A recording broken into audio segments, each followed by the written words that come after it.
হ্যাঁ, হ্যালো মিমি। হ্যাঁ মা, বলো কি করছিলে? ব্যস্ত আছিস? দুটো কথা বলা যাবে?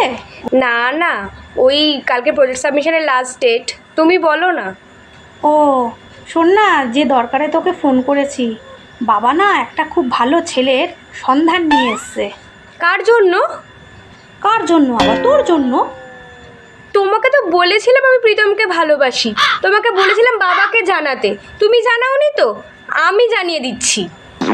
না না না না, তোকে কল করতে হবে না, আমি বরং বাবাকে বুঝিয়েই বলবো। তুই যখন এতই নাছোড়বান্ধা, তাহলে আমাকে বাবাকে বলতেই হবে।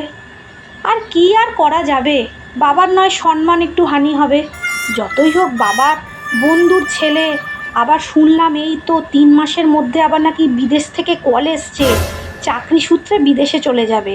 এই জন্যে ওর মা চেয়েছিল যদি ছেলেকে এই 3 মাসের মধ্যে বিয়ে দিয়ে একবারে বউ নিয়ে পাঠাতো, ভালোই হতো।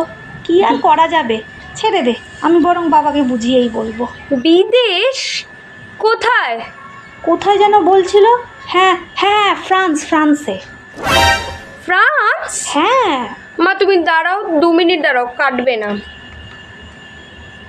ঠিক হ্যালো আছে। প্রীতম, হ্যাঁ তোমাকে তো বলেছিলাম যে বাবা মাকে জানাবো আমাদের সম্পর্কের কথা, অনেক বোঝালাম জানো তো, কিছুতেই বুঝতে চাইছে না, আত্মহত্যার হুমকি দিচ্ছে।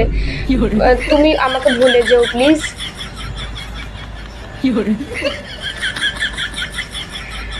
মা, বাবাকে জিজ্ঞেস করো তো ছেলেপক্ষরা কবে দেখতে আসবে, আমাকে তো আবার হোস্টেলে ছুটি অ্যাপ্লাই করতে হবে না।